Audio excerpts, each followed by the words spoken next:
Hello, mga kamaster, maraming salamat po sa lahat ng tumatangkilik ng. Ang aking asawa ay isang hacker. Paki-follow and subscribe mga master para sa mga susunod pang mga kabanata. Ang aking asawa ay isang hacker. Kabanata 221. Binawi ni Nicole ang kamay niya, hindi pinaikit ang mata. Pinanood niya ang pagbukas ni Jared ng switch sa cabin, at hindi nagtagal ay napuno ng mainit at maaliwalas na liwanag ang cabin. Tumingin si Jared sa kanya na may panandalian, masakit na ekspresyon sa mukha. Pagod ka ba nitong mga araw na ito? Tanong niya sa malambing na boses. Nagtaka si Nicole kung bakit ganoon ang tanong niya. Ngunit sa pag-iisip kung gaano siya katagal natulog, maaaring iniisip niya na wala pa itong sapat na pahinga bago ito. Ayos lang ako. Nasaan si Zeke? Nagkaroon ng panandaliang pag-aalala sa kanyang mga mata nang marinig ni Jared ang pangalan. Ibig mong sabihin ang batang kasama mo? Mahinang tanong niya. Napagtanto ni Nicole na hindi niya ipinakilala ang dalawa sa isa't isa, ngunit tila hindi na kailangan iyon. Marahan niyang tinanguan ang kanyang ulo, nakatingin sa mga mata ni Jared na parang nakikita niya mismo sa loob. Dapat nasa tabi siya. Hindi ako sigurado. Ngumiti si Jared, itinago sa kanya ang nakakabahalang isipan mata. Walang hinala si Nicole. Tumango lang siya at tahimik na naghintay sa paglapag ng eroplano. Napangiti ulit si Jared nang makita ang reaksyon nito. Hindi siya umiiwas nang maglabas siya ng isang espesyal na kagamitan sa komunikasyon at sinabi sa kabilang banda sa kabilang dulo, pumunta ka sa San Joto Airport para sunduin ang iyong anak. Ang taong nasa kabilang dulo ay tila may sinabi pabalik, at pagkatapos ay ibinaba ni Jared ang aparato at umupong walang sinabi. Tumingin si Nicole sa kanya at nakita niyang nakatingin ito sa kanya na may pag-aalalang tingin. Malapit ba kayo ni Zeke sa isa't isa? Huli niyang tanong. Umiling si Nicole, ilang taon na silang magkatrabaho online pero hindi nila masyadong kilala ang isa't isa sa personal. Hindi na nagsalita pa si Jared. Paglapag ng eroplano, tumayo siya at ngumiti kay Nicole. Let's go? Sabi niya sa novel drama. Tumango si Nicole at tumayo. Bumili ng Nigerian club ang dating AS Roma at Ranger star. Ideal Media. Lumapit si Zeke sa tabi at tatawagan sana ang kanyang codename, na Lucifer. Pero nang makita rin niya si Jared doon, agad niyang inayos ang sarili, Nicole, I have a huge discovery. Pagkatapos ay sinubukan niyang sabihin ang isang bagay na may labis na interes, ngunit pagkatapos ay nakita niya ang kalahating ngiti ni Jared at tumahimik. Kaagad habang nagpasya siyang sabihin kay Nicole ang tungkol sa kanyang natuklasan ng pribado. Ayaw niyang marinig iyon ng lalaking nananakot sa kanya. Makikipaglaro lang siya sa kanyang tinatawag na top-of-the-line na computer. Dahil dito, ngumuso si Zeke kay Jared at bumaba. Nakita ito ni Nicole at itinaas ang isang kilay, pagkatapos ay tumingin muli kay Jared. Nakuha ni Jared ang pahiwatig at gumawa ng inosenteng mukha. Wala akong ginawa sa kanya. Nakita mo, halos pabulong na sabi niya. Napaiwas ng tingin si Nicole, sabay naglakad ang dalawa, sinundan si Zeke sa likod. Habang naglalakad sila patungo sa exit ng cabin, lahat ng flight attendant ay magalang na yumuko kay Jared. Ang Macronian captain at co-pilot, na mas matangkad at nakatayo sa magkabilang gilid ng exit, ay ginawang mas maikli si Zeke, na naglalakad sa unahan. Yumuko sila nang may paggalang nang makitang lumapit si Jared, ngunit hindi nakaligtas sa matalim na mata ni Nicole ang panandaliang mapang-asar na tingin sa kanya. Napatingin sa kanila si Nicole nang walang pakialam. Tuwang-tuwa si Zeke na lumabas ng cabin dahil sabik na siyang makabalik sa kanyang tinubuang bayan. Ngunit sa kanyang pagtataka, siya ay naiilawan sa lupa pagkalabas niya sa eroplano. Nakita ni Zeke ang dalawang matipunong lalaki, isa sa kaliwa at isa sa kanyang kanan, karge-karge siya at sumigaw siya kay Nicole, tulungan mo ako. Kabanata 222. Nang makitang nahuli si Zeke, kumislap ang mga mata ni Nicole na may malamig na tingin. Binato niya ng flying kick ang braso ng isa sa mga lalaking pumipigil kay Zeke, kasing bilis ng ipoypo ang paggalaw nito. Hindi napigilan ni Jared si Nicole bagkos ay binigyan ng babala ang dalawang lalaki. Noong una ay gusto niyang matalo ng kusa matapos matanggap ang babala ni Jared, ngunit biglang nagbago ang kanyang ekspresyon nang hindi humawak ng kahit anong suntok si Nicole. Nang makitang dumating na ang sipa ni Nicole, halos agad niyang binitawan ang ideyang makipagbanggaan sa kanya. Binitawan niya si Zeke at umatras na seryoso ang mukha. Mabilis na binago ni Nicole ang kanyang taktika. Sa pag-flip ng kanyang katawan sa himpapawid, hinampas niya ang kanyang kanang kamay sa pangalawang lalaking nakahuli kay Zeke. Ang pangalawang lalaki, na noong una ay tinutuya ang kanyang kasama dahil sa mabilis na pag-atres ng umatake ang babae, ay nakaiwas pa ng mas mabilis kaysa sa unang lalaki nang sundan siya ni Nicole ng isang suntok. Ang kanyang intuition mula sa mga taon ng pagsasanay sa martial arts ay nagsabi sa kanya na kung hindi niya maiiwasan ang suntok na ito, maaari siyang maging baldado. Napatingin ang dalawang lalaki kay Nicole na walang nikatiting na panghahamak sa kanilang mga mata ngayon. Pareho silang nag-iingat sa kanya. Siya ay hindi isang kalaban na maaari nilang baliwalain. Kung hindi sila mag-iingat, maaari silang bugbugin sa isang pulpol.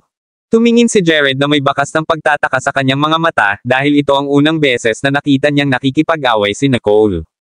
Masasabi ng sino mang may alam sa isa o dalawa tungkol sa martial arts na ang bawat galaw na ginawa ni Nicole ay maayos at to the point. Hindi siya isang baguhan na baguhan.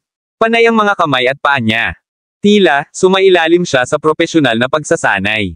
Ngunit ang kanyang paggalaw ay kakaiba, hindi napigilan ng mga galaw ng tradisyonal na martial arts ngunit kailanman. Nagbabago sa nasusukat na mga pag-atake at pagtatanggol. Alam niya ang ginagawa niya. Hinailan ni Nicole si Zeke sa likod niya at tinignan ang dalawang lalaki ng malamig ang mga mata. Sino kayong dalawa? Nakikita niya na wala silang balak na saktan siya. Ang dalawang lalaki ay nag-alinlangan saglit, at pagkatapos ay pareho silang tumingin pabalik sa hindi mapagkunwari na itim na Volkswagen Phaeton sa likod nila. Parang may importanteng tao sa kotse na iyon. Pinandilatan ni Nicole ang Volkswagen Phaeton. Alam niya na ang mga nagmamaneho ng ganitong uri ng kotse sa San Joto ay tiyak na hindi kasing baba ng tila sa ibabaw. Bumaba ng sasakyan ng tao na para bang nakita niya ang nangyari. Ang kampo ng Osemhen ay nagpaputok sa babala ni Primate Adel Ideal Media. Nagtago pa si Zeke sa likod ni Nicole, tulungan mo ako, Nicole. Tumingin si Nicole sa lalaki, siya ay nasa 40, mukhang patayo, mahusay na binuo sa halos 6 na talampakan dalawang. Para siyang may hawak na prominenteng posisyon sa mahabang panahon na may natural na hangin. Awtoridad. Habang nakatitig si Nicole sa lalaki ay nakatingin din ang lalaki kay Nicole. Matalas ang mata niya at masasabi niya sa isang sulyap na hindi ordinaryong babae si Nicole, base sa dalawang galaw na ginawa niya. Sinaman niya ng tingin ang dalawang lalaking ipinadala niya para agawin si Zeke. Bilang kanyang dalawang alipors, siya ay napahiya sa kanilang pagganap, kung saan sila ay umatras ng walang laban, dahil lamang sa sila ay tinakot ng isang batang babae. Pero ang mas ikinagalit niya ay si Zeke. Tumingin siya kay Zeke na nagtatago sa likod ni Nicole at sinabi sa malamig na boses, ilabas mo na, Zeke. Napatingin si Nicole sa lalaki at nakasimangot. Mag-usap tayo na parang gentleman, sir. Tumingin ang lalaki kay Nicole ng makahulugang tingin. Pinipilit mo bang protektahan ang brat na ito? Tumingin si Nicole sa lalaki na walang takot sa kanyang mga mata. Kung pipilitin mong maging ganito kabastos, oo. 2 araw na siyang sinusundan ni Zeke, at hindi niya hahayaang may maaga si Zeke nang hindi alam ang nangyari. Kabanata 223. Napakamot ng baba ang lalaki dahil alam niyang baka may naisip si Nicole. Hindi naman imposibleng maging malumanay ako sa kanya, pero kailangan mo akong awayin. Ano? Hindi makapaniwalang bulalas ni Zeke sa kanyang isip. Pati si Jared nakasimangot. This is unnecessary, mahinang sabi niya. Tila nakarinig ang lalaki ng bakas ng pagbabante sa boses ni Jared at napakamot sa batok sa takot, ngunit dahil sa pangungulit niya, hindi niya sinasadyang palayain si Nicole. Hindi siya naglakas loob na tumingin kay Jared, ngunit kapag kaharap si Nicole, ang kanyang boses ay malakas, tila may tiwala. Paano kung ganoon? Nakita ni Nicole ang kanyang palaban ngunit alam niyang wala siyang masamang intensyon. Dahil hiningi ito ng lalaki, masaya siyang pumayag. Oo, bakit hindi? Nagningning ang mga mata ng lalaki, habang si Jared naman ay may kakaibang ningning sa mga mata. Nakita ni Nicole ang kinatatayuan ng lalaki at agad niyang nalaman na isa siyang hand striker. Sinenyasan siya ng lalaki at sinabing, halika, batang babae. Papayagan kita ng 3-round handicap. Hindi na iyon kakailanganin, mahinang sabi ni Nicole at pagkatapos ay humakbang pasulong at tumingin sa lalaki, make your move. Yung mayabang. Ang naunang 2 lalaki ay tumingin kay Nicole na may sama ng loob sa kanilang mga mata, na inis sa kanyang walang kaalam-alam, patronizing attitude sa pag-iwas sa komandante. Napatingin sila kay Nicole ng masama. Isang mahigpit na tingin ang sumilay sa mga mata ni Carlo. Bilang isang taong nag-practice ng martial arts, hindi siya magpipigil dahil hindi nag-abala ang kanyang kalaban na tanggapin ang kapansanan. Tiningnan niya si Nicole na may bakas ng panghihinayang sa mga mata dahil inaasahan niyang ang pagtanggi ng dalaga sa alok nitong kapansanan ay magiging dahilan lamang ng pagkatalo niya sa kahihiyan. Imposibleng saktan siya nito, gayunpaman, dahil nakatayo doon si Jared na nanunood. Sa pag-iisip kay Jared, hindi sinasadyang kinilig si Carlo. Pero maya-maya, mabilis niyang binalik ang atensyon kay Nicole. Isang matamis na ngiti ang pinakawalan niya bago gumawa ng mabilis, nakakatakot na galaw, ang kamao niya ay kasing lakas ng kulog at kidlat. Sumigaw ng babala si Carlo, panoorin mo ito. Tinamaan niya ng diretso ang mukha ni Nicole, banayad na pinatagilid ni Nicole ang katawan nito. Na-miss ni Carlo, pero ang kabilang kamay niya ay tumatama na sa kaliwang ribcage ni Nicole ng buong lakas. Walang pakialam si Nicole na parang inaasahan na niya ang susunod niyang gagawin. Muli siyang lumingon sa gilid at pinigilan ang nagbabantang atake ng kalaban. Siya ay sobrang cool, kalmado, at nakolekta, hindi pinagpapawisan. Bahagyang natigilan si Carlo, at mabilis siyang nagbago mula sa paggamit ng mga suntok patungo sa mga sipa, na hinampas ang kanang binti ng paalang ng napakalakas na lumikha ito ng malakas na swoosh sa hangin na parang gumagalaw ito ng na may puwersang 1,000 libra. Ngunit casual na sumandal si Nicole upang ang kanyang katawan ay nasa isang perpektong 70 degree na baluktot, na nakaiwas sa malakas na hampas ni Carlo. Agad namang tumalikod si Carlo at ikinawit ang kaliwang paa para sumipa sa bewang ni Nicole. Wala na siyang sinuntok ngayon. Ito ay malinaw na isang desperadong hakbang. Kung tumama ito kay Nicole, masasaktan siya ng husto. Parehong inakala ng naunang dalawang lalaki na hindi maiiwasan ni Nicole ang galaw ni Carlo sa pagkakataong ito. Kung tutuusin, katatapos lang niya ng isang lean back move, at imposibleng makabawi siya at labanan ang panibagong pag-atake sa ganoong kaikling panahon. Kabanata 224. Ngunit walang planong lumaban si Nicole. Sa halip na paatras siya, ang kanyang mga paa ay tumatakbo sa kaliwang sipa ni Carlo. Dahil sa lakas ng pagkakabangga, tumalbog si Nicole ng halos 10 talampakan pabalik-balik. Namamangha ang dalawang lalaki kanina. Hindi lang maganda ang pag-iwas ni Nicole kundi pinilit din niya si Carlo paatras ng 3 hakbang. May pag-iingat si Carlo sa kanyang mga mata. Bahagyang dumampi ang mga paa ni Nicole sa kanya, ngunit ang kanyang muscle reflex ay maaaring gumawa ng ganoong kataas na antas ng puwersa. Hindi niya maisip ang kahihinatnan kung talagang gusto siya nitong saktan. Tumigil saglit si Carlo sa pag-atake. Hindi siya isang miscreant na aabot ng 1 milya kapag ang iba ay nagbigay ng 1 pulgada. Hindi siya aktibong inatake ni Nicole, defensive siya. Tsaka alam niya na lahat ng mga galaw niya kanina ay nabigo. Ginamit niya ang lahat ng kanyang lakas, ngunit hindi man lang niya nahawakan ang sulok ng damit ni Nicole. Malinaw na sinabi nito sa kanya ang isang bagay. Tumingin si Carlo kay Nicole na may malalim na pagpapahalaga sa kanyang mga mata. Interesado ka bang sumali sa aking mga espesyal na puwersa? Napatingin ang lahat kay Carlo na hindi makapaniwala sa kanilang mga mata nang ibigay ni Carlo ang kanyang makapangyarihang paanyaya. Si Jared lang ang hindi nataranta. Napapikit siya ng may pag-iisip dahil ngayon lang siya nakakita ng kung ano sa mga galaw ni Nicole, na simple lang at tila ginagamit upang itago ang kanyang lakas. Gayunpaman ang kanyang mga pag-atake at depensa ay maayos. Pakiramdam ni Jared ay may tinatago siya. Samantala, tumingin si Carlo kay Nicole na may pag-aasam na tingin sa mga mata. Mga espesyal na puwersa. Walang emosyon ang titig ni Nicole, at tumingin siya kay Carlo at sinabing, pasensya na. Tinanggihan niya ang imbitasyon ng commander. Napatingin ang naunang dalawang lalaki kay Nicole, hindi makapaniwalang may tatanggi sa kanilang commander. Galit na galit ang isa sa kanila. Hoy, babae, dapat kang magpasalamat sa alok. Siya ang punong commander ng ating unang hukbo ng Hostelberg. Tumango naman ang isa at sinabing, eksakto. Alam mo ba kung ano ang ibig sabihin ng kanyang imbitasyon? Nangangahulugan ito na isang magandang kinabukasan ang naghihintay sa kanya sa militar. Naintindihan naman ni Nicole ang usapan ng dalawang lalaki. Ngunit hindi niya binago ang kanyang desisyon bagkus ay tumingin lang siya kay Carlo at sinabing, be nice to Zeke. Siya ay nagbigay daan at bumalik sa tabi ni Jared. Ngumiti si Jared sa kanya at nagtanong, paano na? Tumingin sa kanya si Nicole at bahagyang tumango. Hindi masama. Kinukuha ng kapitan ang lahat ng iyon at nagulat siya sa kakayahan ni Nicole. Noong una ay inakala niya na si Nicole ay isa lamang babae na may magandang hitsura, hindi niya inaasahan na siya ay sobrang badass. Mas magugulat pa sana siya kung alam niyang, hindi masama, ang pagsusuri ni Nicole kay Carlo. Nakangiting humakbang si Carlo, tinapik ang balikat ni Zeke, at sinabi sa kanya na may kaaya-ayang mukha, sumama ka sa akin. Miss ka na ng nanay mo. Napahilamos ng mukha si Zeke. Hindi ba hiwalay na kayong dalawa? Paano mo nalaman na namimiss ako ng mama ko? Baka sa mukha ni Carlo ang pagkabalisa, ngunit sa pag-iisip sa hiling ni Nicole, napigilan niya ang pagnanais na yakapin ang kanyang anak at kumilos ng mabait hanggat maaari. Nasabi lang yan sa panahon ng galit. Hindi kami hiwalay. Bakit gusto namin ng divorce?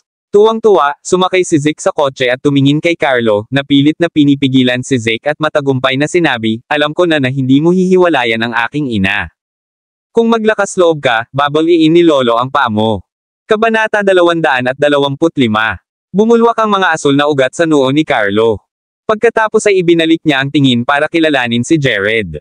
Magkita tayo, Mr. Palmer. Napatingin tuloy si Carlo kay Nicole na may halong panghihinayang sa pagkawala ng ganoong talent. Pakisabi sa akin kung nagbago ang iyong isip, sabi niya. Tumingin sa kanya si Nicole pero hindi sumagot. Pero makikita sa mga mata niya na nagustuhan niya ang commander na ito. Si Carlo ay isang mahusay na manlalaban.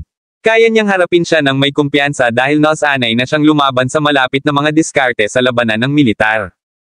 Maaaring siya ay may hawak na posisyon ng isang commander, ngunit hindi niya ito pinilit na gumawa ng anuman, at hindi rin siya nagalit pagkatapos niyang matalo. Sa isang kahulugan, siya ay isang tunay na manlalaban. Hindi naman nagalit si Carlo nang wala siyang makuhang tugon mula kay Nicole. Sa halip, kinawayan siya nito ng kamay bago pumasok sa sasakyan. Ang low-key na Volkswagen Phaeton ay mabilis na nagmaneho palabas ng airport parking patungo sa sentro ng lungsod ng San Joto. Sa sasakyan, tumingin si Carlo kay Zeke na may malademonyong ngiti. Kanina ka pa nagsasalita ng matigas, ha? Sabi niya. Anong gagawin mo? Nangako ka kay Nicole. Napatingin sa kanya si Zeke. Wala siya ngayon. Sagutin mo ang mga tanong ko, o ipapaalam ko sa iyo na ang pagtakas sa bahay ay hindi kasing saya ng iniisip mo, nakangising sabi ni Carlo. Walang magawa si Zeke kundi ang ngumiti at tiisin, tumango nang hindi sinasadya nang makita ang malungkot na mukha ng kanyang ama. Tinanggal ni Carlo ang nakakuyong niyang kamao at tumingin kay Zeke. Ang babaeng iyon ngayon lang ay si Nicole. Tumango si Zeke. Hindi niya maiwasang magsalita ulit. Di ba ilang beses ko na lang siyang tinawag? Matanda ka na ba at naging bingi ka na? Nakita ni Zeke ang galit sa mga mata ni Carlo, bahagyang napaatras ng ilang pulgada at napalunok ng mariin. Sabi mo magtatanong ka lang at hindi mo ako papatulan. Ang trick ng sambahayan na ito ay pinapatay ang lahat ng parasite sa iyong katawan magdamag. Kulugo mawawala, parasite lalabas subok na tip ni Lolo. Huminga ng malalim si Carlo, nakatingin pa rin kay Zeke habang patuloy sa pagtatanong. Paano mo siya nakilala? Saglit na nag-isip si Zeke at diretsyong sinabing, nagkakilala tayo online. Napatingin si Carlo kay Zeke na may pagdududa. At walang takot na tumingin sa kanya si Zeke. Hindi siya nagsisinungaling, dahil nagkita nga sila ni Nicole online. Habang tila nagsasabi ng totoo si Zeke, inilayo ni Carlo ang mga mata niyang kainahinala sa kanya. Ang kanyang anak ay medyo mahusay sa mga computer at mataas ang pagtingin sa kanyang sarili kaya't minamaliit pa niya ang mga propesor ng Academy of Sciences. Nagulat siya kay Zeke. Nakilala ang isang napakataas na kalibre ng tao sa internet. Sa pag-iisip nito, napakamot ng panga si Carlo at ngumiti kay Zeke. Anak, hindi kita pipigilan sa paglalaro ng computer. Kung si Zeke ay maaaring magsumikap at makahanap ng ilang higit pang mga tao sa kalibre ni Nicole para sa kanyang paggamit, ang mga espesyal na puwersa ay magiging mas malakas. Tiningnan ni Zeke ang kanyang ama ng may pang-aalipusta at sinabing walang galang, iligtas mo ito. Kilala mo ba kung sino si Nicole? Kahit na ang tagayusig ng estado ng Nottingbrook ay may malaking paggalang sa kanya. Hindi siya magiging interesado sa alok mo. Ano? Nagdilim ang mga mata ni Carlo nang marinig ang sinabi ni Zeke, hindi naman bumangon si Carlo sa kinatatayuan niya ngayon. Ito ay dahil lamang sa mayroon siyang pambihirang kakayahan at panghuhusga. Kaya naman mabilis siyang nakaamoy ng kakaiba. Kabanata 226. Napatingin si Carlo sa daan at hindi na nagtanong kay Zeke. Napatingin si Zeke sa tila gulat na mukha ng kanyang ama at tahimik na naupo, naghihintay ng sasakyan na maghahatid sa kanila pabalik sa Guzman Mansion imbes na lingunin siya. Habang pinagmamasdan ni Nicole ang pag-alis ni Zeke at Carlo, nagsalita si Jared na may bakas ng disgusto sa tabi niya. Umalis na sila. Tumigil ka na sa pagtitig. Hayaan mong ibalik kita sa Riddle Mansion. Tumango si Nicole at bumulong ng pasasalamat kay Jared.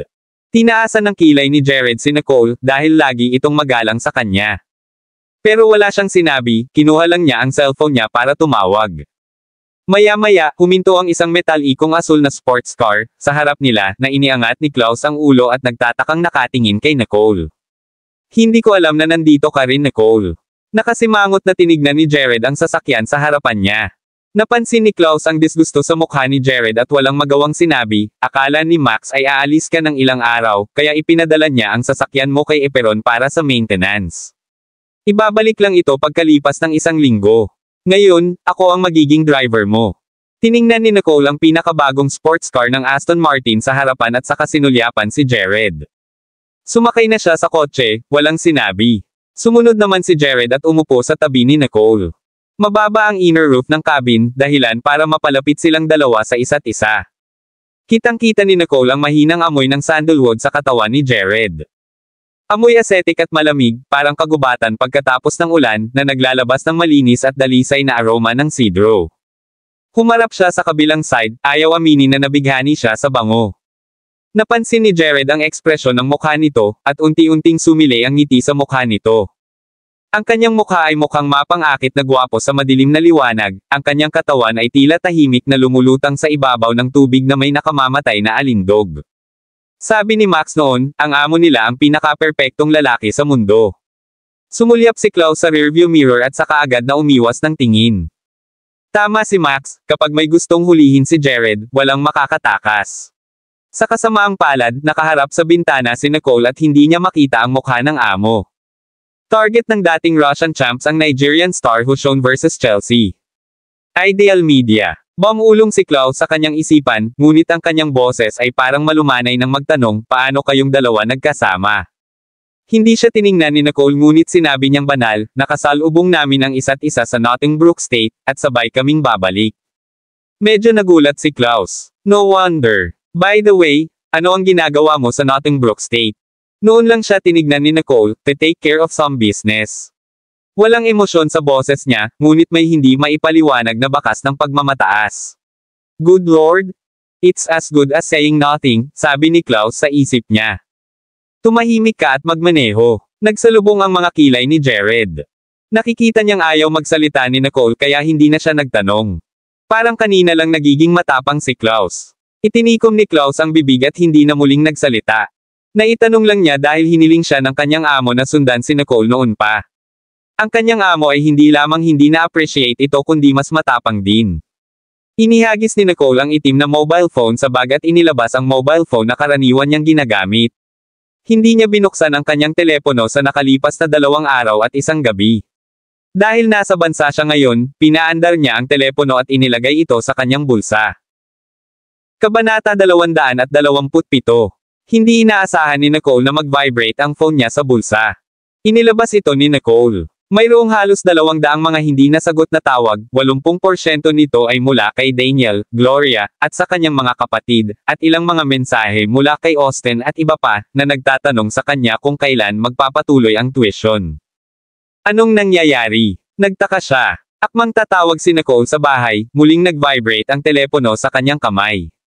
Si Daniel iyon. Kinuha niya ang tawag. Sanay na marinig ni Daniel ang hindi maabot na tono ng tawagan niya si Nicole. Saglit siyang hindi nakapag-react nang unang makausap si Nicole hanggang sa sumagot ito sa patag na boses. Nicole, sa wakas nasagot mo na ang telepono, sabi niya, na parang natulala. Narinig ni Gloria, na nasa tabi ni Daniel, ang sinabi nito at biglang tumangala sa asawa, puno ng pananabik ang mga mata nito. Narinig ni Nicole ang pagod at pagkabahala sa boses ng kanyang ama, at hindi niya naiwas ang sumimangot. May nangyayari ba sa bahay? Ilang araw nang nasa ospital si Daniel, nakaramdam ng pagkabalisa nang sabihin sa kanya ng mga doktor ang lalong lumalalang kondisyon ni Mr. Riddle Sr. Ngayong narinig niya ang mahinahong boses ng kanyang anak na babae, hindi maipaliwanag na nakaramdam siya ng katiyakan at mas nakakapag-isip siya ng malinaw. Nicole, punta ka sa San Jose Central Hospital. Nagkasakit ang lolo mo. Kumunat ang noo ni Nicole at hindi makapaniwala na may sakit si Mr. Riddle Sr. na laging matigas ang ulo. Parang seryoso ang kalagayan niya. Bagtong Sr. Maganda ang pakikitungo sa kanya noong una siyang umuwi, hindi siya hinusgahan batay sa mga chismis, at sinuportahan siya sa kanyang pag-aaral. Palagi siyang may mataas na inaasahan para sa kanya. Sa pag-iisip kay Mr. Riddle Sr., nagpa siya si Nicole at sinabi kay Klaus, "I'm sorry. Hindi ako pupunta sa Riddle Mansion. Mangyaring ipadala ako sa San Joto Central Hospital." Tumango si Jared at pinaikot si Klaus ng sasakyan. Pagkatapos ay tinanong niya si Nicole na may seryosong mukha, "May sakit ba sa pamilya mo?" "Aking lolo." Tumango siya. Tumingin si Jared sa kanya at malungkot na sinabi kay Klaus, "Bilasan mo.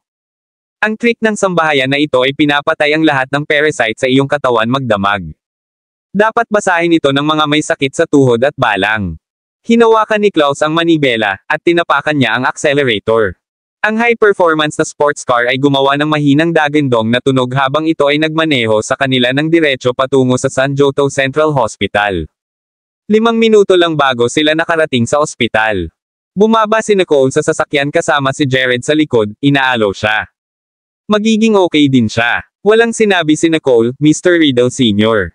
ay nasa ika-10 palapag. Nagmamadali silang dalawa sa elevator, kung saan naghihintay ang isang babae, na papaligiran ng mga bodyguard. Nang makitang papalapit silang dalawa, isang bodyguard ang nagtaas ng kilay at malamig na sinabi, "Ang elevator ay nakalaan lamang para sa gamit ng ating ginang ngayon." Hindi na nagabalang makipagtalo si Nicole sa bodyguard. Tinulak niya siya sa isang tabi para malinisan ang landas para sa kanyang pagbebenta. Nakita ng iba pang mga bodyguard ang kanyang kalupitan at napasimangot. Tumabi sila, nag-iwan ng daanan sa gitna, nakitang-kita ang mukha ng babae. Napasimangot ang babae, tumingin sa direksyon ni Nicole. "Hindi ba't sinabi ko sa inyong lahat na huwag hayaang lumapit ang iba?" May pagtataka sa mga mata niya nang makita ang nasa likod ni Nicole. Jared. Nandito si Lyanna para magpa-medical check-up, hindi niya inaasahang makikita si Jared dito. Medyo natuwa siya at mabilis na naglakad papunta kay Jared. Kabanata 228. "Anong ginagawa mo dito? Hinahanap mo ba ako?" tanong ni Lyanna. Hindi pinansin ni Jared si Lyanna at nilampasan siya para samahan si Nicole, tahimik na naghihintay ng elevator. Walang oras si Nicole para kay Lyanna. Seryoso niyang sinulyapan si Jared dahil naaalala pa rin niya ang ipinaliwanag nito sa kanya tungkol kay Lyanna. Tumingin si Lyanna na may selo sa mga mata sa dalawang nakatayo. Nakilala niya si Nicole bilang ang babaeng nag-alis kay Jared sa birthday party noong isang araw. Hindi siya pinapansin ni Jared sa tuwing nakikita siya nito. Ano ang dahilan kung bakit napaka-espesyal ng babaeng ito na makakahanap siya ng pabor kay Jared? Tanong niya sa isip niya. Ipinagmamalaki ni Lyanna ang kanyang katawan at hitsura, ngunit nawala ang pakiramdam ng higit na kahusayan sa presensya ni Nicole. Kaya napatingin siya sa magandang mukha ni Nicole. Napangisi ang bodyguard na pinatabi ni Nicole kanina nang makita ang dalawang random na tao na nakatayo sa harap ni Lyanna. "Alam mo ba kung sino kami? How dare you shove Our Lady out of the way?" Hindi niya alam na binigay na ni Lyanna ang pwesto niya sa harap ng elevator para makalapit kay Jared. Ni Jared at Nicole ay hindi pinapansin ang bodyguard. Samantala, ipinarada ni Klaus ang sasakyan at dumating. Nagtaas siya ng kilay at tinignan ang mukhang nagseselos na si Lyanna na may malamig na tingin. "Alagaan mo ang aso mo, Lyanna. Huwag hayaang tumahol ito nang walang pinipili." Lumingon si Lyanna at kinilig nang makita si Klaus. Ang pamilyang Junkerman ay kilala sa San Joto. Sila ay kasing bangis ng mga jackal at kakagaitin kapag nakakita sila ng target. Ang pamilyang Junkerman ay hindi miyembro ng mataas na lipunan, ngunit dalubhasa ito sa pagsasanay at paghahatid ng sariwang dugo sa mayayamang pamilya. Ang bawat henerasyon nila ay gumawa ng pinakamalamig at walang awa na mamamatay tao na itatalagang manatili sa tabi ng nakababatang miyembro, na itinuturing nilang may pinakamalaking potensyal, ng isang mayamang pamilya. At sa henerasyong ito, si Klaus ang taong iyon. Hindi ito lihim sa mataas na lipunan ng San Joto, kaya napatingin si Lyanna kay Klaus na may bakas ng takot sa kanyang mga mata. Sa pag-aakalang si Klaus ay isang magandang lalaki lamang, nagalit ang bodyguard nang marinig niyang iniinsulto siya ni Klaus. "Miss Rogers, napakasungit ng magandang batang ito sa iyo. Tuturuan ko siya ng leksyon para sa iyo." With that, he rolled up his sleeves and lunged out at Klaus. Si Klaus ay walang pakialam dahil malapit nang dumating ang elevator, ayaw niyang mag-aksaya ng oras sa bodyguard, lumabas siya at sinuntok sa tiyan ng bodyguard, napaupo siya sa sahig. May gusto pang sabihin ng bodyguard, ngunit napuno ng pagtataka ang kanyang mga mata, at ang kanyang mukha. Nakayuko habang umuungol sa sakit. Tumingin si Lyanna na may takot sa kanyang mga mata. Mabilis siyang sumugod sa bodyguard na iyon at sinampal ito sa mukha bago siya muling binatukan ni Klaus. Bulag ka ba? How dare you behave so rudeful towards Mr. Johnston and Mr. Junkerman? Alam niya na ang kawalan ng respeto ng bodyguard kay Jared ang naging dahilan ng scuffle na ito.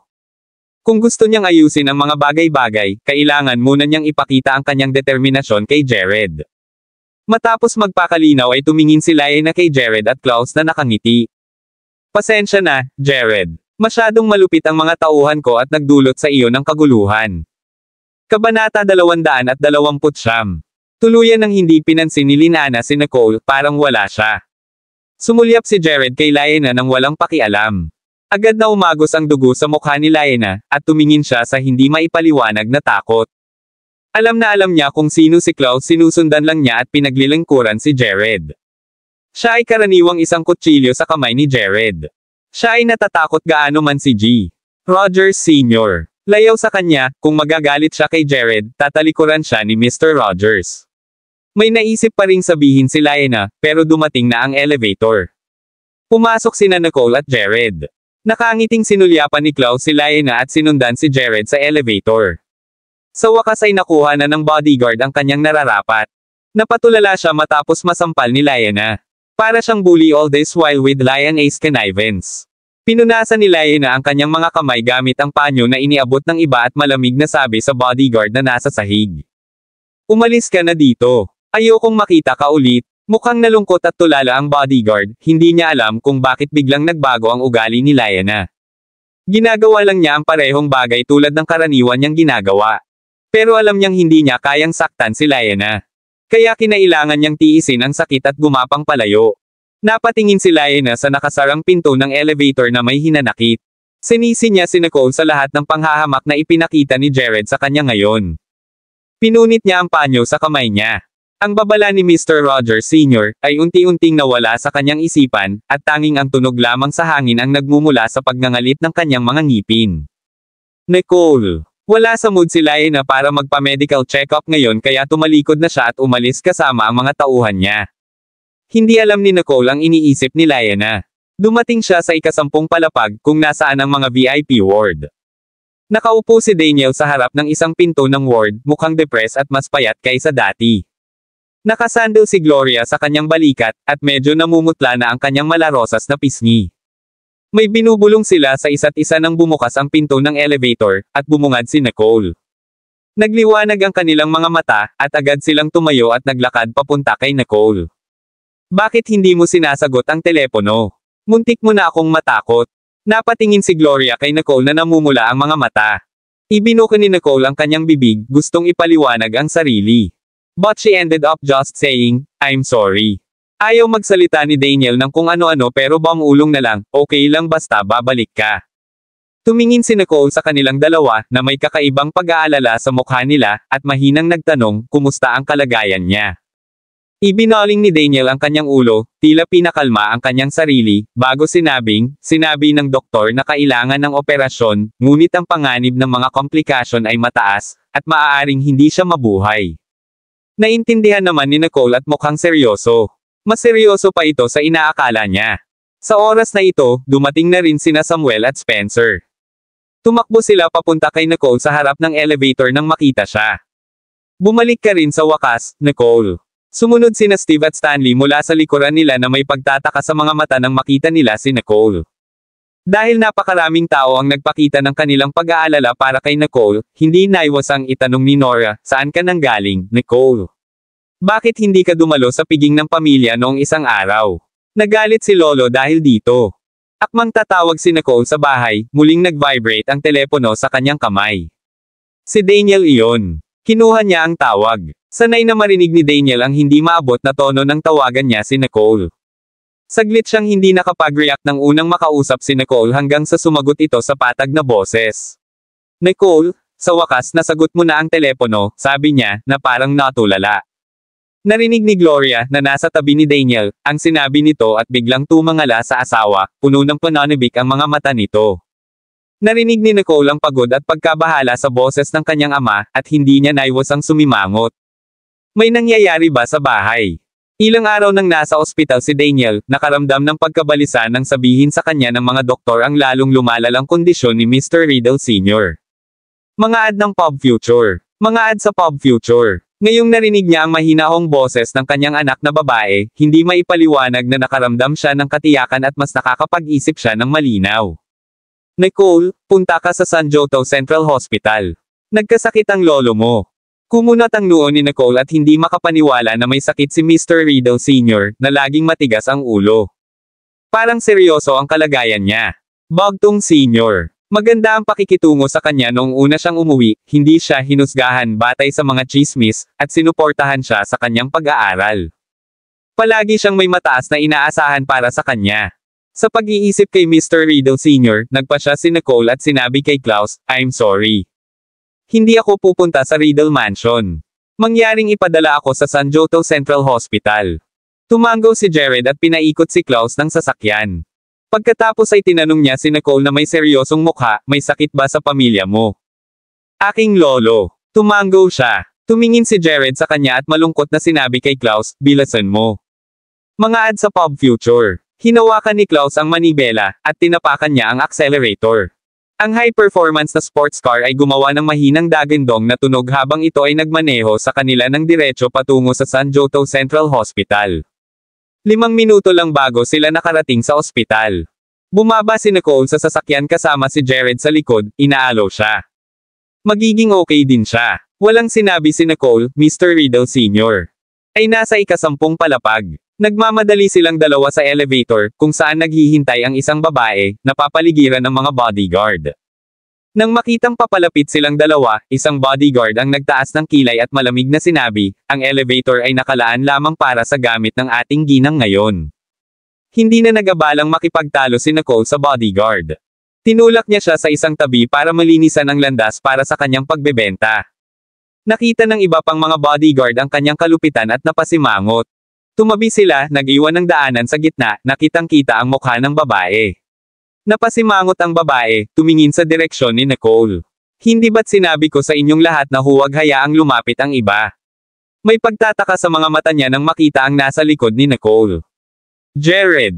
Nandito si Lyanna para magpa-medical check-up, hindi niya inaasahang makikita si Jared dito. Medyo natuwa siya at mabilis na naglakad patungo kay Jared. Kabanata 230. Hindi nakakagulat na parang may kulang siya. Nakalimutan pala niyang pumunta sa family dinner tuwing Biyernes ng gabi. Pero hindi pinatulan ni Nicole si Nora, alam niyang sadyang naghahanap ng gulo si Nora. Noon lang, dumating si Steve para iligtas si Nicole. Walang kwentang pag-usapan ngayon. Nagkasakit si Lolo. Lahat kami ay pamilya, kaya hindi na kailangang mag-abala tungkol dito. Tiningnan niya si Nicole ng makahulugan, at binigyan siya ni Nicole ng nagpapasalamat na tango. "Steve, naiintindihan ko. Dad, Mom, pupuntahan ko muna si Lolo," sabi niya at saka mahinahong naglakad papasok sa ward na parang walang makakaapekto sa kanya. Mukhang nagseselo si Nora nang pumunta si Nicole. Pagkatapos ay itinoon niya ang kanyang mga mata kay Jared, na kasama ni Nicole. Akala niya ay nakikipaglokohan si Nicole sa ilang mga random na lalaki sa nakalipas na 2 araw, hindi inaasahan na makikita ni Nicole si Nicole na bumalik kasama si Jared. Matapos ang ilang araw na hindi nakita si Jared ay agad na umakyat si Nora para kumustahin. "Jared, hindi ko inaasahan na darating ka. Kasama mo ba si Nicole?" Sabik na sabik siyang malaman kung nasaan sina Nicole at Jared nitong nakaraang 2 araw.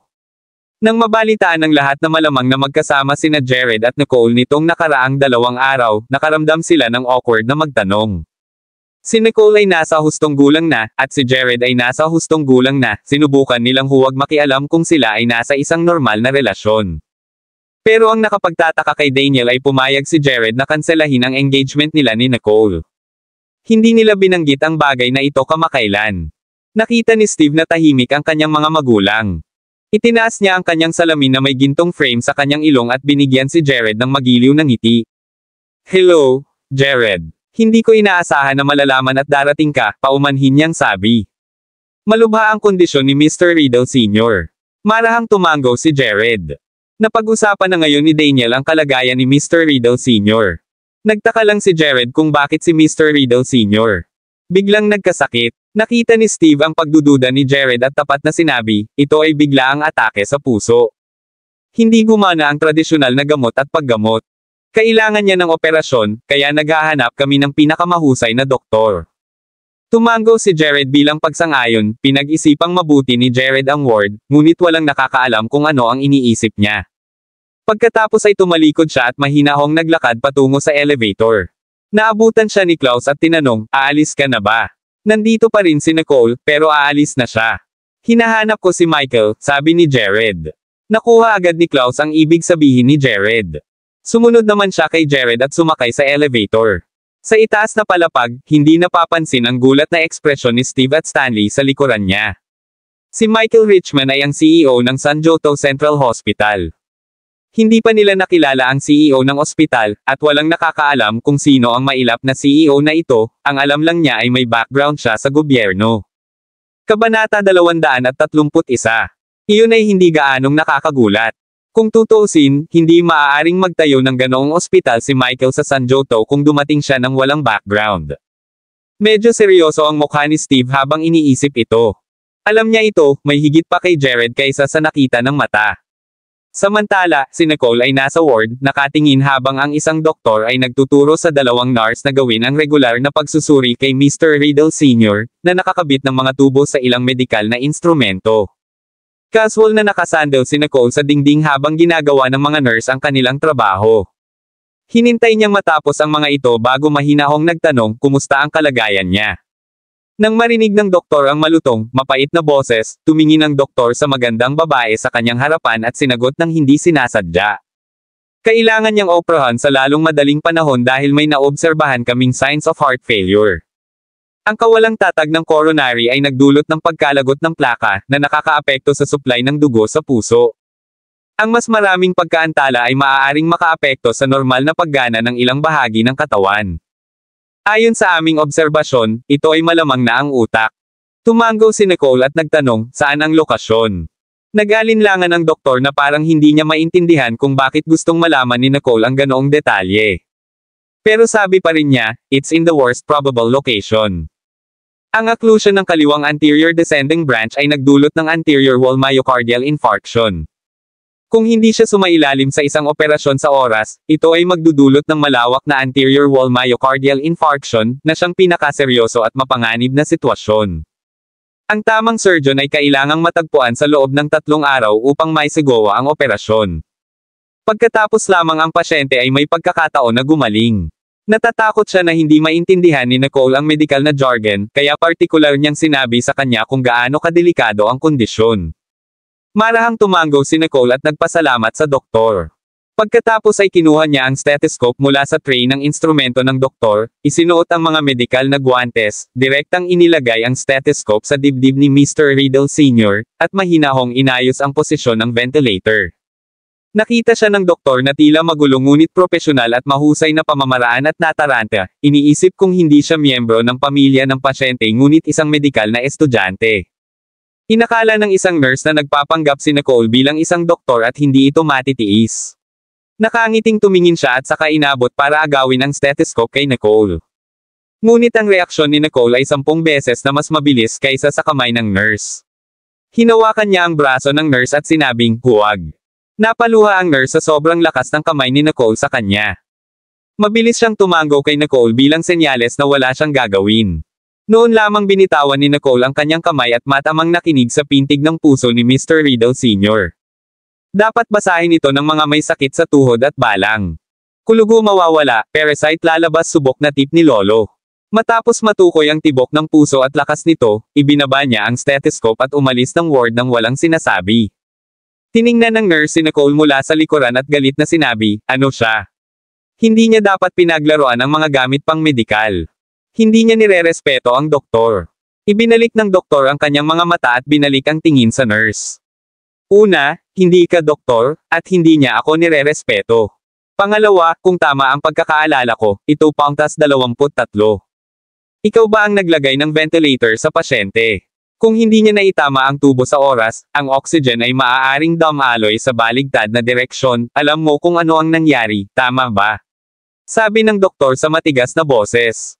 Agad namutla ang mukha ng nurse. Hindi ko sinasadya. Hindi na muling nilinga ng doktor ang nurse. Maginhawa siyang nag-rate ng F sa kanyang ulat sa pagtatasa. Kung hindi kita naging hipag, pinabalik na sana kita sa paaralan para mag-aral ng 4 na taon pa, sabi niya. Galit na tumingin ang nurse kay F. Hindi siya naglakas loob na ipakita iyon sa kanyang mukha ngunit patuloy na nagsasabing, salamat. Salamat. Walang magawang umiling ang doktor at saka lumabas ng ward nang hindi tinitingnan ang mukha nito. Pagkaalis ng doktor ay tumangala ang nurse at kinuyam ang kanang kamay na may kaunting pagsisisi sa mukha. Maliit lang ang pagkakamali niya, pero sinaway siya ng doktor. Hindi niya maintindihan kung bakit ganoon din kataas ang pagpapahalaga niya sa babaeng walang kwenta. Kabanata 232. Tiningnan ng nurse ang appraisal report na may markang F na may nagyayelong kislap sa kanyang mga mata. Hinubad niya ang kanyang guwantes at itinapon sa lupa, at pagkatapos ay pinunit ang ulat ng pagtatasa bago umalis ng nakataas ang kanyang dibdib. Lumabas ng pinto si Nicole habang nakatingin sa labas sina Daniel at Gloria. 2 araw mo nang kasama si Jared. Mahinang tanong nila. Si Nicole lang ang naitanong nila dahil hindi naman nila matanong si Jared. Sort of? Sabi ni Nicole habang hinihimas ang kanyang noo, ngunit wala siyang masabi tungkol sa kanyang pag-a-abroad. Nagparamdam si Gloria kay Daniel na huwag nang magtanong muli, sa pag-aakalang nahihiya si Nicole. Ganon din ang iniisip ni Steve at marahang pinutol si Daniel. Nicole, plano naming ayusin si Lolo para sa operasyon sa loob ng 3 araw, ngunit wala kaming nakitang angkop na doktor. I think Jared is seeing the hospital CEO now, sabi niya. Bahagyang nagulat si Nicole at naantig dahil hindi pa umaalis si Jared ngunit nakahanap ng tutulong sa kanya. Nakita ni Gloria na wala sa isip si Nicole, kaya nagtanong siya ng mga tanong na pinakaaalala niya. Okay lang na lumabas kasama si Jared, pero dapat sinabi mo sa amin. Hindi ka namin makontak. Medyo nakonsensya si Nicole. Pasensya na po, Nay. Pinatay ko ang aking telepono at hindi nakatanggap ng mga tawag. Nakatadhana ang kanyang propesyon na mag-alala kay Gloria, kaya minabuti niyang huwag na lang sabihin sa kanya. Nagkatinginan sina Daniel at Gloria. Dahil inamin na ni Nicole ang kanyang pagkakamali, hindi na sila dapat tumugtog pa. Umubo si Daniel para tumahimik at sinabing, Nicole, hindi ako tutol na pumasok ka sa isang relasyon, pero dapat mong ipaalam sa amin. Kung hindi, mag-aalala kami kapag nawala ka bigla. In love ka. Napadilat si Samuel. Siya ay nasa paaralan at hindi alam ang tungkol sa personal na buhay ni Nicole. Kinurot ni Spencer ang braso ni Samuel mula sa likod at tumingin kay Nicole, walang sinasabi. Hindi nahiya si Nicole gaya ng iniisip nila. Marahan lang siyang tumango at sinabing, I will. Huwag kang mag-alala. Si Nicole yata ang bunsong anak nila. Walang pagdadalawang isip sina Gloria at Daniel na maniwala sa sinabi ni Nicole. Hindi na nagsalita pa ang dalawa, ngumiti lang at tumango. Nakaramdam ng inis si Nora nang hindi mapagalitan si Nicole kahit na 2 araw nang may kasamang lalaki sa labas. Umakyat siya at sinabing, Nay, Tatay, napaka mapagpasensya mo pa rin kay Nicole. Masisira lang siya nito. Kung sa pagkakataong ito ay hindi siya umalis sa bahay, paano kaya nagkasakit si Lolo? Lahat ng ito ay dahil sa kanya.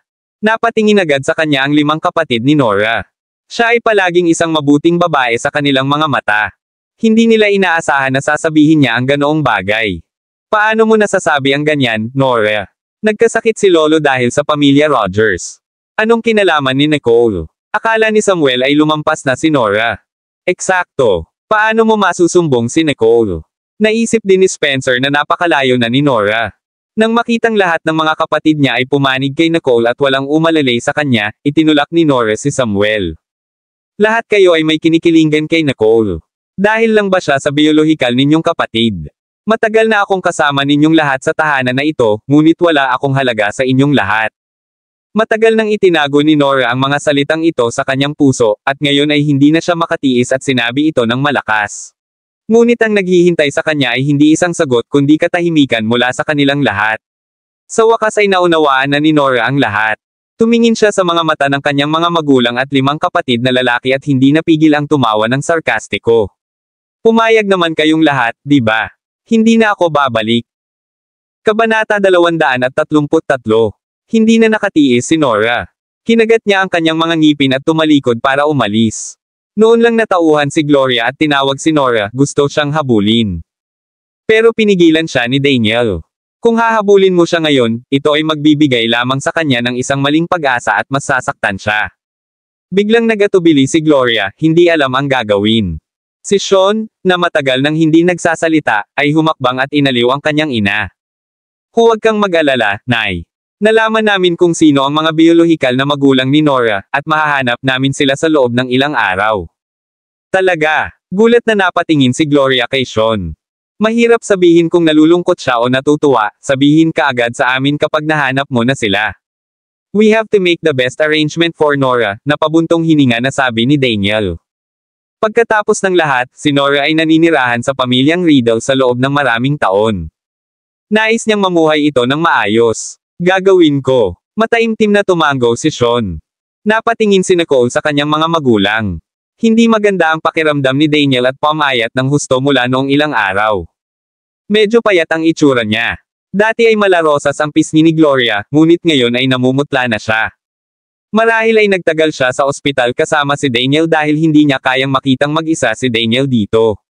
Ngunit hindi sila naiintindihan ni Nora. Sa halip ay gumawa siya ng malaking kaguluhan sa lahat. Marahil ang kanyang pag-alis ay isang magandang bagay para sa lahat. Dapat basahin ito ng mga may sakit sa tuhod at balang. Ang trick ng sambahayan na ito ay pinapatay ang lahat ng parasite sa iyong katawan magdamag. Nawala sa isip niya at binalik ang tingin kay Steve at Stanley. Kailangan ko nang umalis dahil may aasikasuhin pa ako. Kayong dalawa ang bahala kay Papa, Mama, at Lolo. Hindi alam ni Steve ang kanyang gagawin, ngunit tumango pa rin siya. Umalis ka, ngunit bumalik ka sa lalong madaling panahon. Kung magising si Lolo, gusto kanyang makita. Speaking of Mr. Riddle Sr., lahat sila ay may pag-aalala sa kanilang mga mukha. Bogtong Sr. ay nasa semi-coma mula kahapon. Sinabi ng doktor na si Mr. Riddle Sr. Naririnig niya ang mga taong nag-uusap, ngunit hindi siya makasagot dito. Sinuri ni Nicole si Mr. Riddle Sr. Hindi niya mas alam ang kalagayan nito. Okay, sabi ni Nicole. Pagkatapos ay lumabas siya sa hallway, tinapik ang mga daliri ng kanyang kanang kamay sa kanyang pantalon na may masamang tingin sa kanyang mukha. Lumabas si Nicole at tumayo sa tapat ng ospital, tinitingnan ang mga taong dumaraan. Pagkatapos ay kinuha niya ang kanyang telepono at nag-message. Hindi nagtagal, nakatanggap si Nicole ng video call mula sa isang taong desperado. Walang ekspresyong ibinaba ni Nicole ang tawag. Makalipas ang 3 segundo, nakatanggap siya ng mensahe sa kanyang telepono. Ako na mag-aayos. Itinabi niya ang kanyang mobile phone at tumingin muli sa abalang trapiko sa harap ng ospital na may mahinang ekspresyon. Sa itaas na palapag ng ospital, nakaupo si Jared sa maaraw na opisina ng CEO ng ospital, nag-aaral ng matatawag na marangyang. Palamuti na may hindi malinaw na ekspresyon. Anong nangyayari kay Michael? How dare he ask me to wait for him for so long? Malamang na matagal na siyang nakaupo sa ganitong posisyon at nawala ng direksyon, naisip ni Jared sa sarili.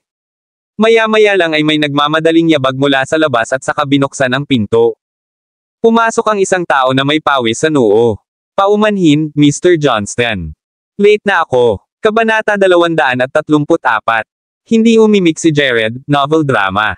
Bumangon siya at lumakad papunta sa balkonahe, nakasandal dito upang tumingin sa ibaba habang ang kanyang mga daliri ay marahang nagkusko sa puting marmol na bintana. Long time no see, Michael. Parang nagpapalabas ka ngayon, sabi ni Jared. Pinunasan ni Michael ang pawis sa noo at paulit-ulit na humingi ng tawad. Nasa isang inspection round ako sa ibaba. Nung nabalitaan kong darating ka, bumalik agad ako. Patuloy na nananatili sa ilalim ng anino ni Jared, si Michael ay naging sama ng loob sa kanya. Pero hindi siya naglakas loob na ipakita ito sa harap ni Jared. Sa halip, ngumiti siya at sinabing, pero may biglang dinala na pasyente. Kinailangan kong asikasuhin ito. Kung hindi ako maglalakas loob na hintayin ka, Mr. Johnston, tiningnan ni Jared ang kanyang mabilog na katawan at malamig na sinabi, mas mabuti pang ikaw na lang. Saka siya nagpakawala ng isang mapait na ngiti. Pag-usapan natin ang negosyo ngayon. Nilinggan niya si Michael na may malabong ekspresyon sa mga mata. Natakot si Michael at halos agad na ibinaba ang ulo. Sa kabila noon, nambobola siya. Sa iyong serbisyo, Mr. Johnston. Tumingin sa kanya si Jared na may malamig na tingin sa kanyang nakangiting mukha. Tiyak na alam mo ang kalagayan ni Benjamin, sabi niya. Bogtong Sr. ay ang titular figure ng Riddle family. Nagulat si Michael sa loob ng 2 segundo bago sumagot, oo, napagmasdan ko na siya kaagad nang siya ay dinala. Hindi maganda ang kalagayan niya. Ang operasyon ay mapanganib na may maraming hindi makontrol na mga variable. Kunin mo ang iyong pinakamahusay na doktor. Paano ang mga pagkakataon? Tanong ni Jared na walang emosyon sa mga mata. Ang pinakamahusay na doktor sa ilalim ng kanyang utos ay nag-aaral na ngayon sa Yenia, at tumagal ito ng 1 araw ng paglalakbay pabalik. At saka, kailangan niyang ihinto ang kanyang pag-aaral. Kahit nag-aatubili si Michael, wala siyang choice kundi tawagan ang doktor. May 60% pagkakataon, sabi niya. Napakunot ng noo si Jared dahil napakababa ng 60% chance. Sobra para sa pinakamahusay na doktor sa iyong ospital. Pinapanatili mo ang isang grupo ng mga walang kwentang tao sa ospital. Paano kung magretiro ka ng maaga? Biglang nagbago ang ekspresyon ni Michael. Alam niyang sinadya ni Jared ang sinabi niya, at mabilis niyang sinabi, tatawagan ko si Martin mamaya at tingnan kung ano ang sasabihin niya, baka mahigit 60%. Masasabi ni Jared na nagpapanggap si Michael. Lumapit siya kay Michael na may malamig na mukha at mapanghusga siyang tiningnan. Yan ang kaya ng San Jose Central Hospital. Wala man lang 100%. Natakot si Michael, may malamig na pawis sa buong katawan. Mabilis siyang nagpaliwanag na nagsasabing, huwag kang magalit, Mr. Johnston. Matanda na si Benjamin, at ang lokasyon ng kanyang myocardial infarction ay nagdaragdag ng higit na kahirapan sa operasyon. Mahirap sabihin kung anong mga komplikasyon ang lalabas sa panahon ng operasyon. Isinasaalang-alang namin ang lahat ng mga salik na ito upang magbigay ng mas konserbatibong 60% pagkakataon. Kung hindi ka kontento dito, wala na talaga kaming magagawa. Tumingin siya kay Jared na may takot sa mga mata. Hindi naman nagalit si Jared kay Michael dahil sa sinabi nito. Sa halip, nagpakawala siya ng isang mahinang ngiti. Talaga? Tanong niya. Tumingin siya kay Michael, hindi na nagsalita pa, at diretsong lumabas ng opisina ng CEO. Mas mabuting magpahubog ka, Michael, biglang sabi ni Jared nang umalis siya. Naabutan ni Klaus si Jared. Pagtingin sa walang ekspresyong mukha ni Jared, mahinang nagtanong, do you? Gustong. Hindi siya nilingga ni Jared bagkus ay hinaplos niya ang hintuturo ng kanyang kanang kamay at sinabi sa mahina at walang pakialam na boses gaya ng dati, wala akong panahon para sa kanya. Kontaken si Lloyd at hilingin sa kanya na pumunta sa Hostelberg. Bamulong si Klaus ng oo. Tumabi siya, mabilis na nagdial ng numero, at may ibinulong sa Esperian. Pero mabilis na nagtaas siya ng boses sa gulat. Kabanata 235. Ano ang sinabi mo? Pagkatapos ay natanto niya ang kanyang kalokohan at mabilis at malinaw na nilinaw ang isang bagay. Pagkababa nito ay tumingin siya kay Jared na may bakas ng pagkalito sa mga mata. Boss, sabi ni Lloyd may darating at magpapa-opera sa lolo ni Nicole. Mataas ang kalibre ng doktor at nalampasan niya si Lloyd 2 taon na ang nakalipas. Hiniling niya na huwag tayong mag-alala, sabi ni Klaus. Ngunit paano niya nalaman ang tungkol dito? Sa tangkad ng pamilya Riddle, hindi na nila dapat makontak si Lloyd. May kumislap sa mga mata ni Jared. Pinindot niya ang elevator button, nagmamadaling pumasok, at hindi nagtagal ay nakarating siya sa ground floor. Si Klaus ay sumusunod sa kanyang likuran, nakatingin sa kanyang likuran na nagtataka, hindi alam kung ano ang iniisip ng kanyang amo. Ngunit nang bumukas ang pinto ng elevator, at nakita niya ang maganda at walang pakialam na mukha ni Nicole, parang may naisip siya. Nasa baba na pala si Nicole. Hindi nakakagulat na si Jared ay nakatingin sa labas ng bintana nang siya ay nasa opisina ng CEO ng ospital. Sa pag-iisip nito, tumingin siya sa kanilang dalawa at ngumiti ng malabo, saka naglakad palabas na may hawak na susi. Kukunin ko ang kotse. Mag-usap kayong dalawa, sabi ni Klaus. Tumingin si Jared kay Nicole sa harap niya, ang mukha nito ay kalmado at composed gaya ng dati, na parang walang makakaapekto sa kanyang paghuhusga. Kahit na may landslide sa kanyang harapan, hindi pa rin niya mapipikit ang talukap ng mata. Baka sa mga mata niya ang pag-alam nang pumasok sa isip niya ang sinabi ni Klaus. Ang kanyang mga mata ay kumikinang sa liwanag na para bang may mga ilaw na na-refract sa kanyang mga pupil. Tumingin sa kanya si Nicole, ngunit walang emosyon sa mga mata nito. Nakita mo ba ang lolo mo? Tanong ni Jared, malumanay ang ngiti at malambot ang boses. Tumango si Nicole at pumasok sa elevator. Bumalik ka muna. Salamat sa paghatid sa akin dito ngayon. Hindi na nagsalita pa si Jared, nakatingin lang sa pagsara ng mga pinto ng elevator at nawala sa paningin niya si Nicole. Tumayo siya sa kinatatayuan niya at marahang kinuyam ang kanyang mga daliri. Inangkin ni Toby Amusan ang ikalimang pamagat, ngunit hindi ito madali sa oras na ito. Ideal Media. Naisip niya na pagkatapos ng mga pinagdaanan nilang magkasama sa ibang bansa, magbabago ang tingin nito sa kanya. Ngunit siya ay mali, napakalayo pa rin niya. Nakaramdam pa siya ng kaunting frustration. Bumalik na si Nicole sa ika-10 palapag. Nang makita siya ni Steve sa likod, isang malumanay na ngiti ang pinakawalan niya. Mabilis yan. Kinilala siya ni Nicole nang pumasok muna siya sa ward para tingnan si Mr. Riddle Sr. Matapos kumpirmahin na walang nagbago, lumabas siya at sinabi kina Daniel at Gloria, ang kagamitan at serbisyong medikal dito ay hindi hanggang sa snuff. Plano kong ilipat si Lolo sa ibang ospital. Ilipat si Lolo sa ibang ospital. Nagkatinginan sina Daniel at Gloria na may pagtataka sa mga mata. Akala nila ito ang pinakamagandang ospital sa San Joto. Kung wala si Nicole, sa tingin nila ay sapat na ito, hindi nila alam kung saan papupunta. Tiningnan ni Nicole ang kanilang mga mukha at nagpakawala ng isang magiliw na ngiti. Huwag kang mag-alala. Ipaubaya mo sa akin ang lahat, she said. Kabanata 236. Napatingin sina Gloria at Daniel sa ngiti sa mukha ni Nicole at hindi sinasadyang tumango. Tumayo si Daniel. Pagkatapos ay dadaan ako sa mga pamamaraan ng paglabas. Dito ka na lang, Dad. Let me do it, sabi ni Stanley at saka binigyan ng makahulugang tingin si Nicole bago naglakad patungo sa service counter ng ospital. Nadama ni Nicole na nakakagaan ng loob na makita ang paraan ng pagtitiwala sa kanya ng kanyang pamilya ng walang kondisyon. Habang naghihintay sila sa pagbabalik ni Stanley, isang medyo malamig na boses ang nagmula sa likuran nila. Daniel, how dare you make a decision without consulting me? Bakit mo gustong ipalabas ang tatay mo sa ospital? Hindi lumingon si Nicole pero alam na niya kung kaninong boses iyon. Si Dylan iyon, ang kanyang pangalawang tiyuhin.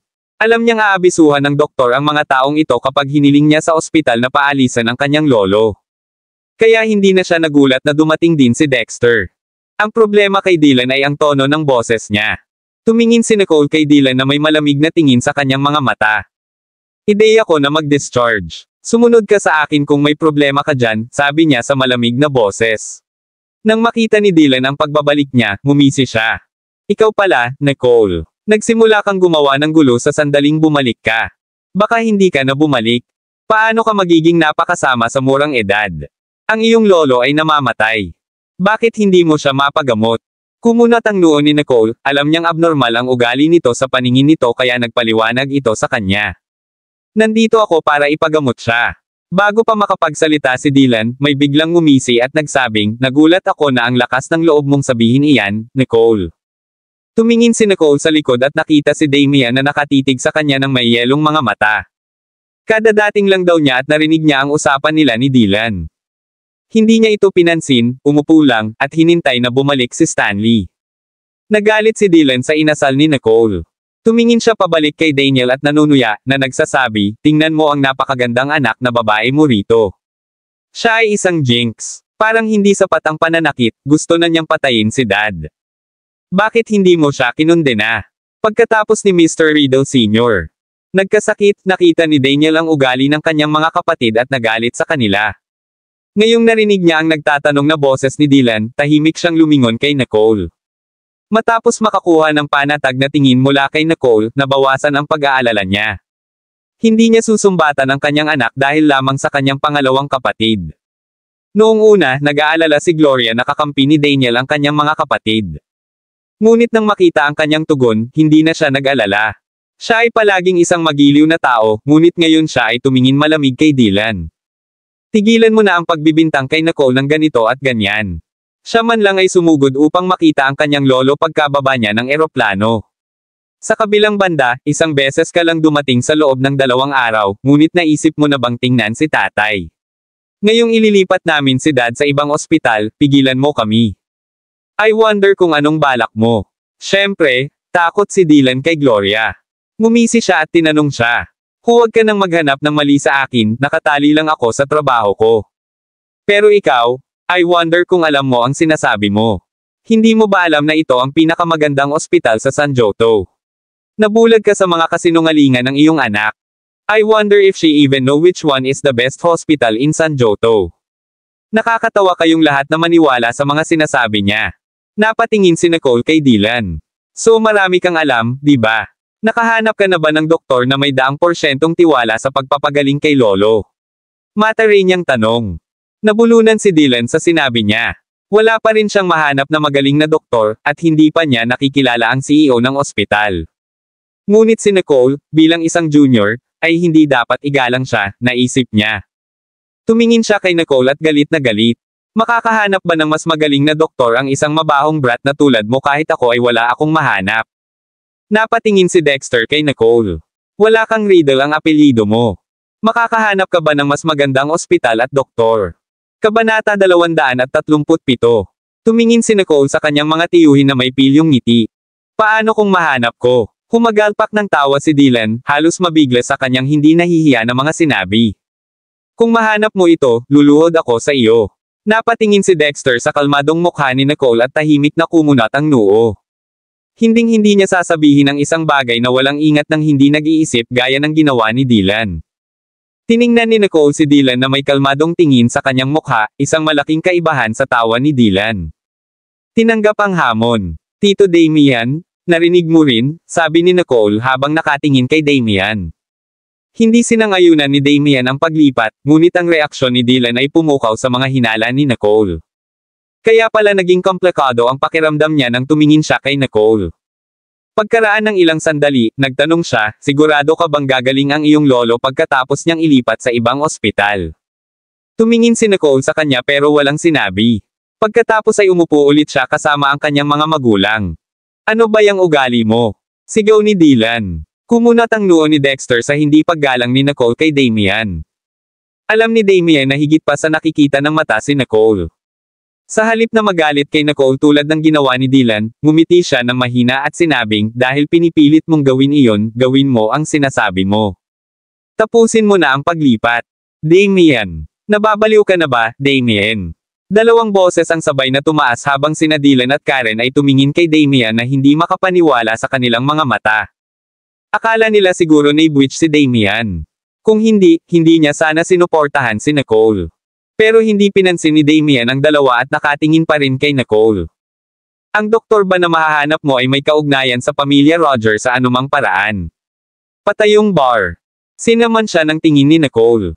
Maraming tao sa birthday party ng pamilya Rogers noong isang araw. Hindi niya alam na nandoon din si Damian at kung saan niya nakuha ang fake news na may kinalaman siya sa pamilya Rogers. Nakaramdam din ng kakaiba si Dylan. Naalala niya si Mr. Rogers Sr. ay dumating sa pamilya Riddle na humihiling sa kanila na ibigay ang isang batang babae. Sina Nicole at Chloe lang ang wala sa araw na iyon. Dahil si G. Rogers Sr. hindi hinahanap si Chloe, pagkatapos, tumingin siya kay Nicole at hindi matanggap ang konklusyong ito. Hindi mapakali si Nicole sa kung ano ang tumatakbo sa isipan ng mga taong ito. Binalik niya ang tingin kay Damian na may malabong ekspresyon. Maging ang mga tulad ni Damian, na dumaan sa mga ups and downs sa mundo ng negosyo, ay nakaramdam ng takot. Wala akong kilala sa mga miyembro ng pamilya Rogers, sabi niya. Genuine ang ekspresyon niya, at mukhang hindi siya nagkukunwari. Sa katunayan, hindi kilala ni Nicole ang sino man sa mga miyembro ng pamilya Rogers. Minsan lang niya silang nakilala sa birthday party noong araw na iyon.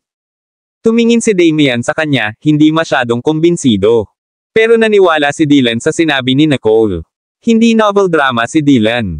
Pumunta sa birthday party ng pamilya Rogers at hindi alam kung ano ang nakita ni Damian.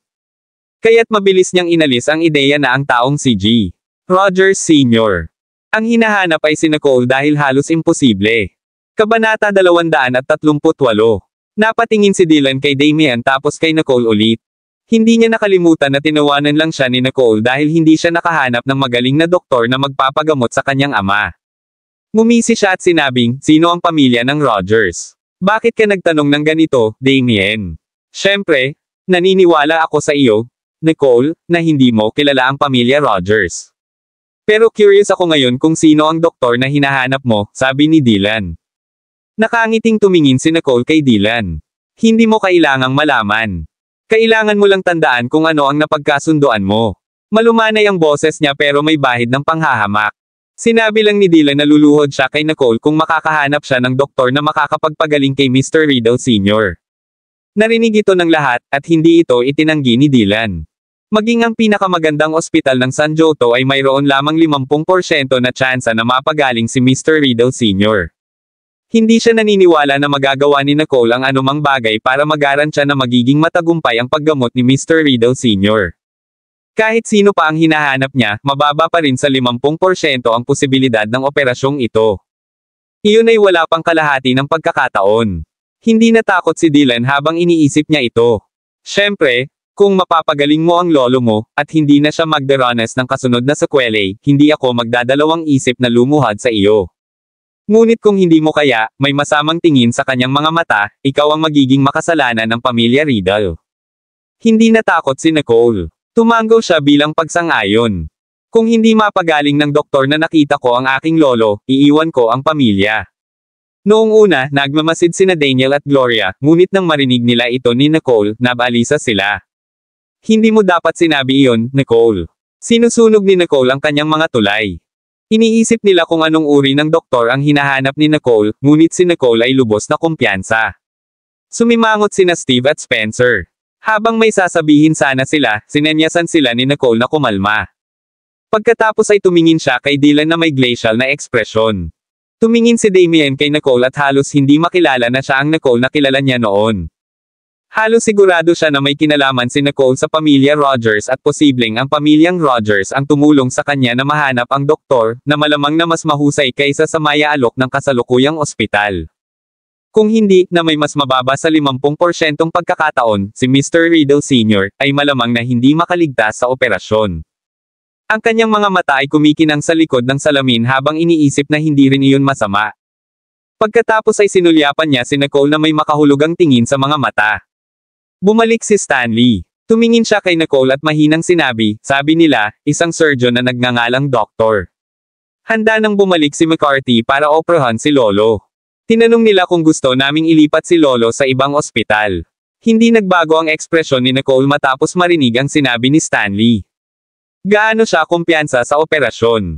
Nag-alinlangan si Stanley, sinabi nila na ang sinabi nila sa amin sa simula ay ang kakayahan ng doktor, na halos 50-50. Palabasin agad si Lolo, sabi ni Nicole nang hindi kumukurap.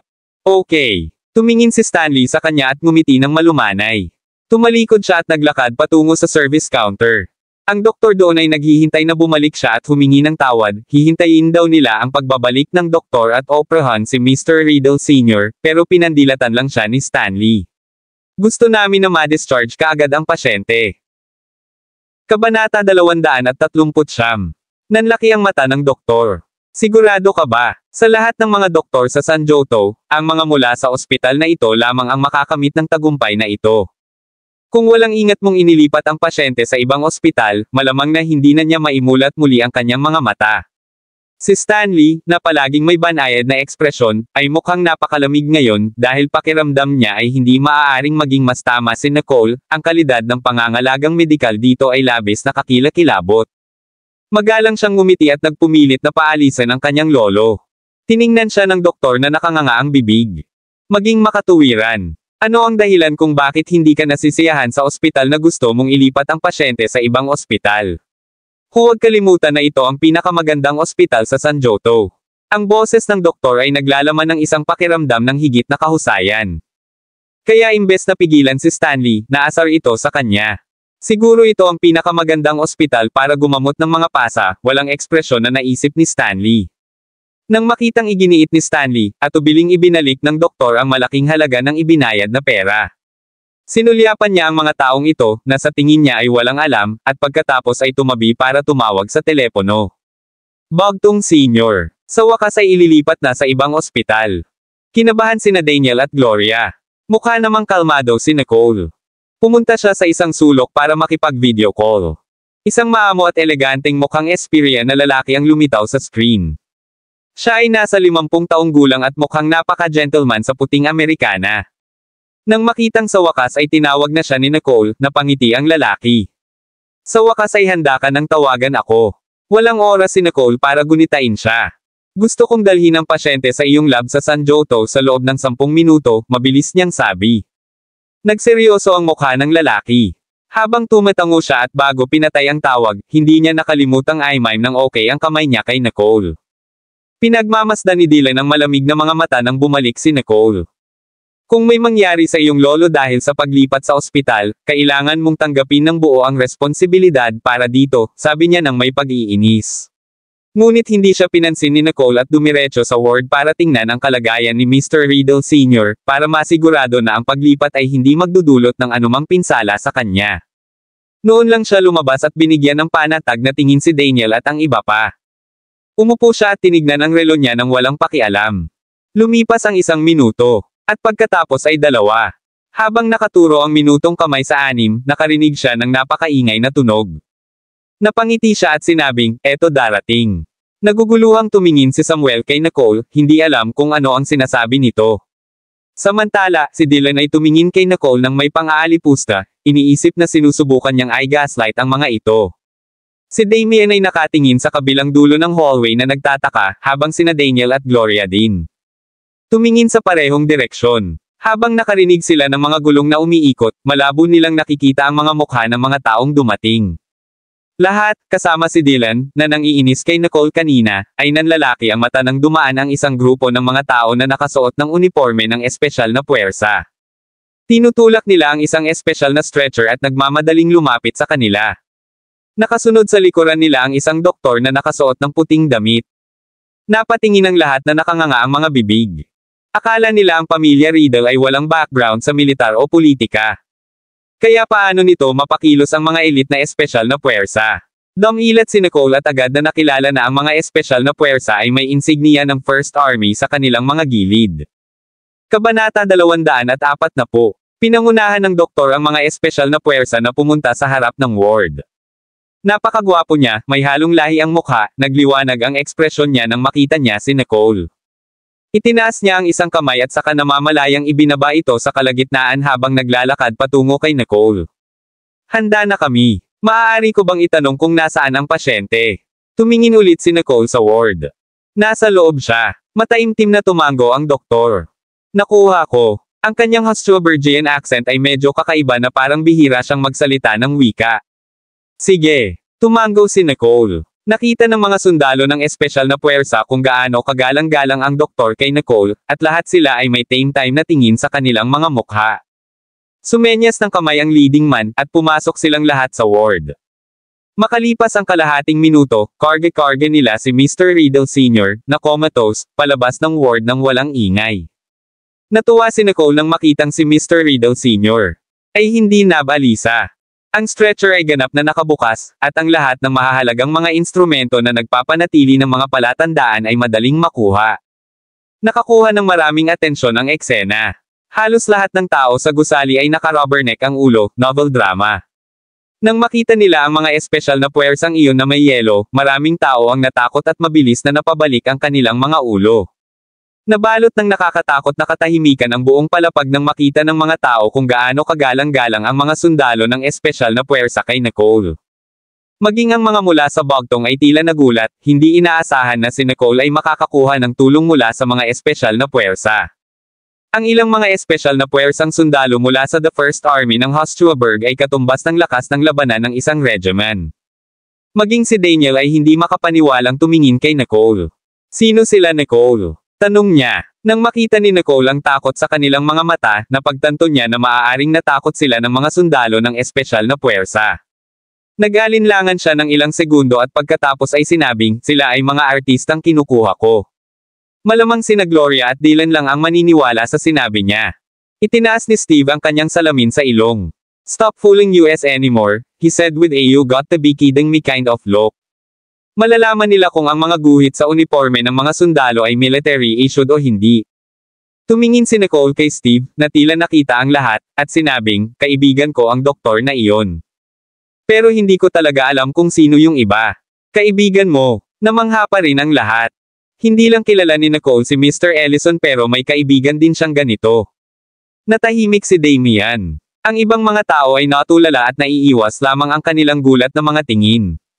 Samantala, naniniwala si Dylan na ang mga taong iyon ay ang mga aktor na kinuha ni Nicole.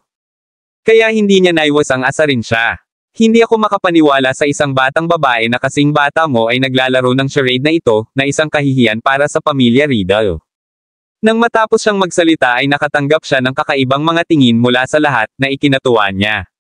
Medyo nalilito. Iniisip niya kung may nasabi ba siyang mali. Tumingin si Damien kay Dylan at bumaantong hininga. Si Dylan lang ang maniniwala sa salaysay ni Nicole. Tiyak, may higit pa kay Nicole kaysa sa nakita ng mata. Sa pag-iisip sa sinabi niya kay Nicole dati, nakaramdam ng kakaibang pagsisisi si Damien. Iniisip niyang kulitin si Nicole kanina, hindi niya inaasahan na kaya nitong magpakilos ng mga elite forces. Sinulyapan niya si Nicole na may bakas ng matinding tingin sa mga mata nito. Maraming salamat mga kamaster sa walang sawang pagsusubaybay, isang like, share, and subscribe naman dyan mga kamaster. Abangan ang susunod pang mga kabanata.